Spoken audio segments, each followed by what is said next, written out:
பிரியமானவர்களே, இயேசு கிறிஸ்துவின் இணையற்ற நாமத்தில் உங்களை வாழ்த்துகிறேன். இந்த மன்னாற்றுடைய என்ற டெய்லி பாட்காஸ்டை கேட்கிற உங்கள் ஒவ்வொருவரையும் கர்த்ததாமே ஆசீர்வதிப்பாராக. மத்தேயு 15வது அதிகாரம் 28வது வசனம் இப்படியாய் கூறுகிறது: இயேசு அவளுக்கு பிரதியுத்தரமாக, ஸ்திரியே, உன் விசுவாசம் பெரிது, நீ விரும்புகிறபடி உனக்கு ஆக கடவது என்றார். அந்நேரமே அவள் மகள் ஆரோக்கியமானாள் என்பதாக. நீங்கள் விரும்புகிறபடி ஆகும். Let it be to you as you desire என்ற தலைப்பின் கீழ் இன்றைய மன்னாவை தியானிக்கப் போகிறோம். இயேசு தீரு சீதோன் பட்டணங்களின் திசைகளுக்கு போனார். தீருவும் சீதோனும் இஸ்ரவேலின் எல்லைகளுக்கு வெளியே இருந்தது. இயேசு இஸ்ரவேலின் எல்லைகளுக்கு வெளியே அரிதாகவே சென்றார். அவர் ஏன் சென்றார் என்பது சுவாரஸ்யமானது. மத்தேயு 15:24 இயேசு, காணாமல் போன ஆடுகளாகிய இஸ்ரவேல் வீட்டாரிடத்திற்கு அனுப்பப்பட்டேனே அன்றி மற்றபடி அல்ல என்றார். அவர் இஸ்ரவேல் வீட்டாராகிய காணாமல் போன ஆடுகளிடம் மட்டுமே அனுப்பப்பட்ட போது அவர் ஏன் தீரு மற்றும் சீதோனுக்கு சென்றார்? தீருவும் சீதோனும் சாலை வழியாக சுமார் 80 கிலோமீட்டர் தொலைவில் இருக்கலாம். இயேசு வாகனத்தில் அல்லது ரதங்களில் பயணிக்கவில்லை. கிறிஸ்துவுக்கு அவரது சொந்த 2 கால்களை தவிர வேறு எந்த போக்குவரத்து வசதியும் அந்நாட்களில் கிடைக்கவில்லை. அவர் 80 கிலோமீட்டர் நடக்க எவ்வளவு நேரம் எடுத்தார் என்று கற்பனை செய்து பாருங்கள். அது 16, 17 அல்லது அதற்கு மேலான மணி நேரம் எடுத்திருக்கும். அவர் ஏன் இவ்வளவு தூரம் நடந்தார்? அங்கே அவர் ஒரு கானானிய பெண்ணை கண்டார். பழைய ஏற்பாட்டில் இஸ்ரவேலர்கள் முற்றிலுமாக அழிக்க வேண்டிய ஜனங்கள் இந்த கானானியர்கள். ஆனால் இஸ்ரவேலர்கள் அனைத்து கானானியரையும் கொல்லவில்லை. அவர்கள் அனைத்து கானானியர்களையும் கொல்லாததால் சில கானானியர்கள் தப்பி பிழைத்தனர். யோசுவாவின் காலம் முதல் இந்த தலைமுறை வரை உயிர் பிழைத்த ஒரு கானானிய பெண் அங்கே இருக்கிறாள். அவள் இயேசுவை பற்றி கேள்விப்பட்டிருந்தாள். அவள் அவரிடம் வந்து, ஆண்டவரே, தாவீதின் குமாரனே, எனக்கு இரங்கும், என் மகள் பிசாசினால் கொடிய வேதனைப்படுகிறாள் என்று சொல்லி கூப்பிட்டாள். அவள் இஸ்ரவேல் வம்சத்தை சேர்ந்தவள் அல்ல. ஆனால் இயேசுவை அடையாளம் கண்டுகொண்டு, தாவீதின் குமாரனே என்றாள். அவள் தன் மகளை தன்னுடன் அழைத்து வரவில்லை. அவளுடைய மகள் வீட்டில் இருந்திருக்கலாம். இயேசு தங்கியிருந்த இடத்திற்கு அவள் தனியாக வந்தாள். அவர் ஒரு வார்த்தை கூட பதில் சொல்லவில்லை.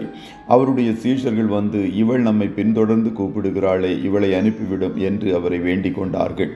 இயேசு இங்கே கொஞ்சம் கடினமாக நடந்து கொள்கிறார் என்று சிலர் நினைக்கலாம். ஆனால் இயேசு ஜனங்களிடம் பேசும்போது அவர் அவர்களை சோதித்தார். இதை நினைவில் கொள்ளுங்கள். இயேசு உங்களிடம் பேசும்போது உங்களையும் சோதிக்கிறார். இயேசு ஒரு நாள் முழுவதும் கிட்டத்தட்ட 17 மணி நேரம் அவளுக்கு உதவ மட்டுமே நடந்தார் என்பது அவளுக்கு தெரியாது. இதற்கு பிறகு உடனடியாக அவர்கள் புறப்பட்டு கலிலேயா கடலுக்கு திரும்பி சென்றார்கள் என்று படித்தால் இது நமக்கு தெரியும். அவர் 80 கிலோமீட்டர் மேலேயும் 80 கிலோமீட்டர் பின்னால் மொத்தம் 160 கிலோமீட்டர் நடந்து சென்றார். ஒருவருக்கு உதவ 160 கிலோமீட்டர் நடந்து செல்லும் அவர் எப்படி அவளை இழிவுபடுத்துவார்? அவர் அவளை சோதித்து கொண்டிருந்தார். அவள் வந்து, ஆண்டவரே, எனக்கு உதவி செய்யும் என்று அவரை பணிந்து கொண்டாள். இது அவளுக்கு இருந்த தாழ்மையை குறிக்கிறது. ஆகையால் அவள் கைவிடப்படவில்லை. இது ஆண்டவர் எப்போதும் பாராட்டும் ஒரு காரியம். நீங்கள் அவரிடம் தாழ்மையோடு ஜெபத்தில் வரும்போது ஆண்டவர் பாராட்டுகிறார். அவர் உங்கள் ஜெபத்திற்கு பதிலளிக்கவில்லை என்று தோன்றினாலும் நீங்கள் விடாப்பிடியாக இருங்கள். நீங்கள் விடாப்பிடியாக அவரிடம் ஜெபிக்கும் போது உங்களை கைவிட மாட்டார். பிள்ளைகளின் அப்பத்தை எடுத்து நாய்க்குட்டிகளுக்கு போடுகிறது நல்லதல்ல என்றார். அதற்கு அவள், மெய்தான் ஆண்டவரே, ஆகிலும் நாய்க்குட்டிகள் தங்கள் எஜமான்களின் மேஜையிலிருந்து விழும் துணிக்கைகளை தின்னுமே என்றாள். அவள் அப்படி சொன்னபோது இயேசு, ஸ்திரீயே, உன் விசுவாசம் பெரிது என்றார். இயேசு உன் விசுவாசம் பெரிது என்று சொன்ன 2 சந்தர்ப்பங்கள் மட்டுமே இஸ்ரவேலர் அல்லாதவர்களுக்கோ அல்லது யூதர் அல்லாதவர்களுக்கோ சொல்லப்பட்டிருப்பதை பார்ப்பது மிகவும் சுவாரஸ்யமானது. ஒருவர் ரோமானிய நூற்றுக்கு அதிபதி, மற்றவர் கானானிய பெண். நாம் இந்த கானானிய ஸ்திரியைப் போல விடாமுயற்சி, விசுவாசம் மற்றும் மனத்தாழ்மையுடன் வந்தால் ஆண்டவரிடம் நாம் பெறக்கூடிய பல விஷயங்கள் உள்ளது என்பதை அறிந்து கொள்ளுங்கள். வசனம் கூறுகிறது, அவளுடைய மகள் உடனடியாக குணமடைந்தாள். உன் விருப்பப்படி, உன் விசுவாசத்தின்படி உனக்கு நடக்கட்டும் என்றார். அவள் போய் அந்த வாய்ப்பை தவறவிட்டிருந்தால் எவ்வளவு மோசமாக இருந்திருக்கும். ஏனென்றால் இயேசு மீண்டும் தீரு மற்றும் சீதோனுக்கு திரும்பி வரவில்லை. சில நேரங்களில் ஒரு கடைசி வாய்ப்பு கிடைக்கும். நீங்கள் ஆண்டவரை நம்பி அவர் உங்களுக்காக ஒரு அற்புதத்தை செய்வார் என்று எதிர்பார்க்க வேண்டும். அவரை விடாமல் தொடர வேண்டும். தாழ்மையாய் இருக்க வேண்டும். விசுவாசமாய் இருக்க வேண்டும். அப்பொழுது நீங்கள் விரும்புகிறபடி ஆகும். கர்த்ததாமே உங்கள் ஒவ்வொருவரையும் ஆசீர்வதிப்பாராக. ஜெபம் செய்வோமா? நல்ல தகப்பனே, உம்மை நன்றியோடு துதிக்கிறோம். இந்த மன்னாற்றுடைய டெய்லி பாட்காஸ்டை கேட்கிற உடைய பிள்ளைகள் ஒவ்வொருவரையும் ஆசீர்வதிப்பீராக. ஆண்டவரே, உம்முடைய பிள்ளைகளுடைய மன விருப்பங்களை எல்லாம் நிறைவேற்றி இவர்களை நீர் மகிழ பண்ணும் என்று சொல்லி ஜெபிக்கிறோம். இவர்கள் காத்திருப்புகளை எல்லாம் கர்த்தர் நீர் முடிவுக்கு கொண்டு வருவீராக.